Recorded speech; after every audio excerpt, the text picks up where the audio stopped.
Good morning বন্ধুরা, সবাই কেমন আছেন? চলে এসেছি নতুন আরেকটি ব্লগ নিয়ে। কাবেরী ক্যানভাসে আপনাদের সবাইকে স্বাগত। এখন সকাল 8:30 মতন বাজে। কাল গুরু পূর্ণিমা ছিল, তাই আমার পিসামশাইকে তারই এক শিষ্য এই ফুলগুলো উপহার দিয়েছে। তবে চলুন আজকের ব্লগটা শুরু করা যাক। সকাল সকাল স্নান করে বেরিয়ে পড়েছি বিশেষ এক উদ্দেশ্যে, যেই উদ্দেশ্যে আমরা পুনেতে এসেছিলাম। চলে এসেছি শ্রী সোমেশ্বর মন্দিরে। এই মন্দিরের উদ্দেশ্যেই আমাদের পুনেতে আসা। এটি হচ্ছে মন্দিরের প্রবেশ পথ। শুনেছি 900 বছরের পুরনো এই মন্দিরটি, আর এখানে সোমেশ্বর গর্ভগৃহে প্রতিষ্ঠিত। মন্দিরে প্রবেশ করতেই এই সুন্দর দৃশ্যটি চোখে পড়ল। ভেতরে প্রবেশ করতেই বোঝা যাচ্ছে পুরনো ঐতিহ্য চারিদিকে ছড়ানো, ভারী সুন্দর। কয়েক স্টেপ নামার পরেই এই গর্ভগৃহ মন্দিরগুলো। ভাবছিলাম আপনাদেরকে একটু ঘুরে দেখাই। ওই দূরে দেখা যাচ্ছে কৈলাসের একটি দৃশ্য, কিন্তু কাছে আসতে দেখলাম নিষেধাজ্ঞা, ক্যামেরা এলাও নেই।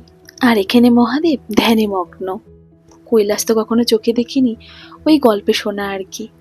তবে চলুন মন্দিরে যাওয়া যাক। আর ওই দেখুন গর্ভগৃহ, দুই মন্দিরের মাঝখানটিতে এটিই হচ্ছে গর্ভগৃহ। পুনেতে আসার সময় আমি পুজো দেওয়ার জন্য কোনো রকম শাড়ি নিয়ে আসিনি। ভেবেছিলাম পুনেতে এসে একটা শাড়ি কিনে নেব, কিন্তু সেই সুযোগ আর হয়ে ওঠেনি। তাই পিসির শাড়ি ব্লাউজ পরেই আমাকে পুজো দিতে হয়েছিল। সিঁড়ি দিয়ে নামার পরেই প্রথমেই চোখে পড়েছিল এই গণপতি বাপ্পার মূর্তিটা। তাকে প্রণাম সেরে সাইড কেটে বেরিয়ে এসে আরও কিছুটা সিঁড়ি ভাঙার পরেই এই গর্ভগৃহ। সিঁড়ি দিয়ে নামতে যাব, চোখে পড়ল বিশাল এক হনুমানজির মূর্তি।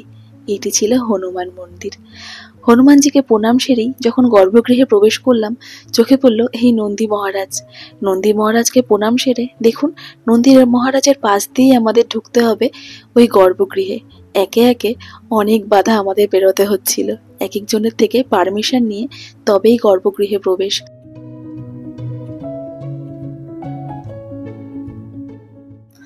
নন্দী মহারাজকে যেহেতু আমরা আসনে বসিয়ে পুজো দিই, তাই তার পাশ থেকে হেঁটে নামতে বড্ড বাধো বাধো লাগছিল।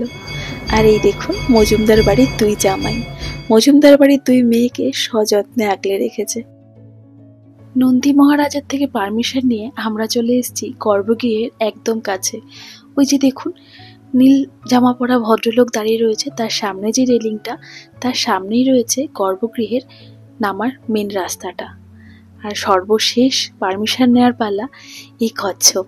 কচ্ছপের থেকে পারমিশন নিয়ে তবেই যেতে হবে ওই গর্ভগৃহে। তবে চলুন এবার যাওয়া যাক গর্ভগৃহে।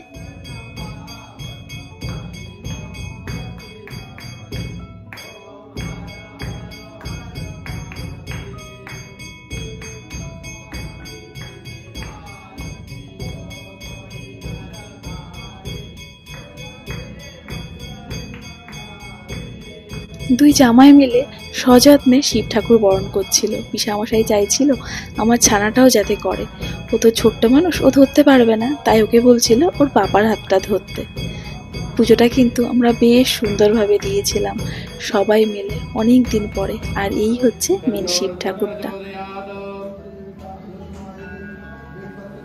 শুনেছি সোমেশ্বরজি নাকি ভারী জাগ্রত। তবে কি জানেন, মন থেকে ডাকলে সব ঠাকুরই ভারী জাগ্রতই হয়। আর এই দেখুন এখানে মনোযোগ সহকারে আমরা পুজো দিয়েছি। পুজো সেরে যখন বেরিয়ে আসছিলাম তখন চলছিল কিছুটা ফটোশ্যুট। আর আমি কাপড় পরে বড্ড অদ্ভুত লাগছিলাম, তার কারণ এই কাপড়টা না ভারী শক্ত ছিল। যেহেতু পিসির কাপড় ছিল, পিসির ব্লাউজ আর কাপড় আমি পরেছিলাম, আমার সেরকমভাবে গোছানো ছিল না, তাই একটু অন্য অন্য রকম লাগছিল। পুজো সেরে আমরা বেরিয়ে পড়েছিলাম। তারপরে ভাবলাম পেছন থেকে গিয়ে আপনাদের মন্দিরে যেটুকু দেখা যায়, দূরে একটা মন্দির দেখা যাচ্ছিল, সেটা তালা বন্ধ ছিল।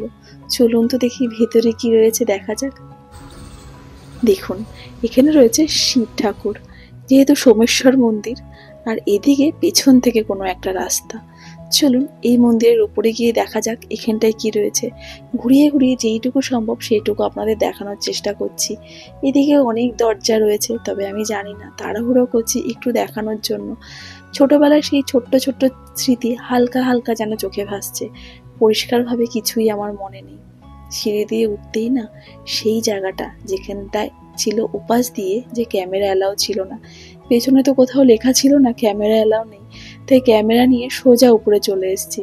এখানটাতে মনে হচ্ছে স্বর্গটাকেই যেন সুন্দর করে সাজিয়েছে। চোখে তো দেখিনি, এটাকে দেখে মনে হচ্ছে বিভিন্ন রকম মন্দিরকে এইভাবে সাজিয়ে রেখেছে। কত সুন্দর নিখুঁত হাতের কাজ, দেখুন কত অপূর্ব, এত ছোট ছোট কাজের মধ্যে এত সুন্দর করে ফুটিয়েছে। ভীষণ মজা লাগছে, আর তার থেকে বেশি ভালো লাগছে এই জিনিসগুলো আমি আপনাদের সঙ্গে শেয়ার করতে পারছি ভেবে। দেখুন কি অপূর্ব, তাই না? এক একটা মন্দির আলাদা আলাদা ভাবে তৈরি, সম্পূর্ণ, আর কি সুন্দর কাজ দেখুন, কত নিখুঁত। ভারী ভালো লাগছে আপনাদের সঙ্গে শেয়ার করতে পেরে।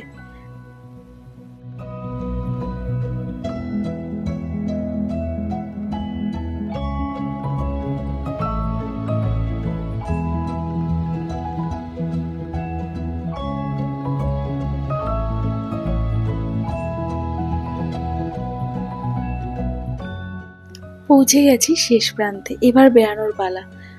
এবার বেড়ানোর আগে আপনাদেরকে একটু ঘুরিয়ে দেখাই। এই দেখুন, এতটা রাস্তা আমি আপনাদের ঘুরিয়ে দেখিয়েছি। মন্দির থেকে আমরা সবাই বেরিয়ে পড়েছি, টুপটাপ করে বৃষ্টিও শুরু হয়ে গেছিল। আর এই দেখুন কাদের দেখা পেলাম। মন থেকে চাইলে হয়তো ভালো লাগা জিনিসগুলো এইভাবেই ধরা দেয়, তবে জানি না এরা কারো পোষা কিনা। আর এই দেখুন আমার ছানা আর কর্তামশাই। তবে আমার কর্তামশাইয়ের শরীরটা না একদম ভালো ছিল না। আমার ছানা ভারী বোর হচ্ছিল, তাই ভাবছিলাম ঘরে ফিরে একটু রেস্ট নিয়ে ওকে নিয়ে বেরাবো। পিসির বাড়ির সামনেই না ছোট্ট একটা প্লেগ্রাউন্ড এটা। পিসিরা যখন প্রথম এখানে এসেছিল তখন এই বিল্ডিংটা নতুন হয়েছিল, আর এই প্লেগ্রাউন্ডটাও। আমার পিসি যখন প্রথম পুনাতে এসেছিল, পিসির ছোট মেয়ে রিম্পা তখন হয়তো এই আমার ছানার বয়সেই ছিল, কিংবা ওর থেকে একটু বড় ছিল। এই বিল্ডিং নতুন, প্লেগ্রাউন্ডটাও নতুন। আজ এত বছর পরে যখন এখানটায় ফিরে এসেছি, বেশ ভালো লাগছিল। সব কিছু পুরনো হয়ে গেছে, স্মৃতিটাও অনেক আবছা হয়ে গেছে। তবে অনেক দিনের কথা তো, অনেক বছর পরে আজ পুনাতে আসলাম, ভারী নাড়া দিচ্ছিল। এখানে আমরা সবাই বড়, আমার ছানা একা পড়ে গেছিল। আর দুদিনের বৃষ্টিতেও ঘর থেকে বেরাতেই পারছিল না, তাই এই প্লেগ্রাউন্ডটাতে এসে ওর মনটা একটু ভালো হয়ে গেছিল। যেহেতু একা ছিল, আমিই ওকে সঙ্গ দিচ্ছিলাম। দুপুরে খাওয়া দাওয়া করে আমরা বেরিয়েছিলাম এই শপিং মলটাতে কিছু শপিং করব বলে। আজ পুনেতে আমাদের লাস্ট দিন, কালকে আমরা এখান থেকে বেরিয়ে যাব কলকাতার উদ্দেশ্যে। তবে চলুন কিছু শপিং করে নিই। আজ এই ব্লগটা এই পর্যন্তই, দেখা হবে অন্য আরেকটি ব্লগে। ততক্ষণ সবাই ভালো থাকবেন। শুভরাত্রি।